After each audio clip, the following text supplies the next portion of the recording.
నమస్తే అండి. 5 senses of human body అంటే 5 సెన్సెస్: సూపు, వాసన, వినికిడి, టేస్ట్ మరియు స్పర్శ. సో ఈ 5 సెన్సెస్లో జిహ్వ చాపల్యం అంటే టేస్ట్, అంటే మన టేస్ట్ని ప్యాంపర్ చేయడం కోసం మనం తీసుకునే అన్నెసెసరీ ఫుడ్స్, మనం తినే బర్గర్స్ కానీ పిజ్జాస్ కానీ టేస్ట్కి ఎంతో బాగుంటుంది. ఫాస్ట్ ఫుడ్స్ అంటే ఫ్రైడ్ ఐటమ్స్ కానీ, లేకపోతే మనం సింపుల్గా తీసుకునే బంగాళదుంప వేపుడు మనలో చాలా మందికి ఇష్టం.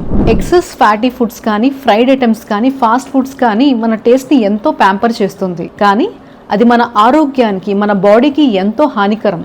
ఎలా అంటే ఫ్యాట్ కన్సంప్షన్ ఎక్కువ అవటం వల్ల మన బాడీలో కొలెస్ట్రాల్ లెవెల్స్ ఇంక్రీజ్ అవుతాయి. దానివల్ల మన గుండె కానీ, మన కిడ్నీ కానీ, మన బ్రెయిన్ కానీ ఎఫెక్ట్ అవుతుంది. మీరు బయట చూసుకున్నట్లయితే బజ్జీ బండి కానీ, లేకపోతే ఏదన్నా సరే మీరు పకోడీలు కానీ బయట చూసుకున్నట్లయితే ఆ ఆయిల్ కలర్ మారుతుంది. పామ్ ఆయిల్ కానీ లేకపోతే రెగ్యులర్ ఆయిల్ కానీ మళ్ళీ యూజ్ చేయడం వల్ల ట్రాన్స్ ఫ్యాట్స్ అని ఒక హానికరమైన కొలెస్ట్రాల్ జనరేట్ అవుతాయి. అవి ఎంతో హానికరం, మన బాడీని పూర్తిగా డ్యామేజ్ చేస్తుంది.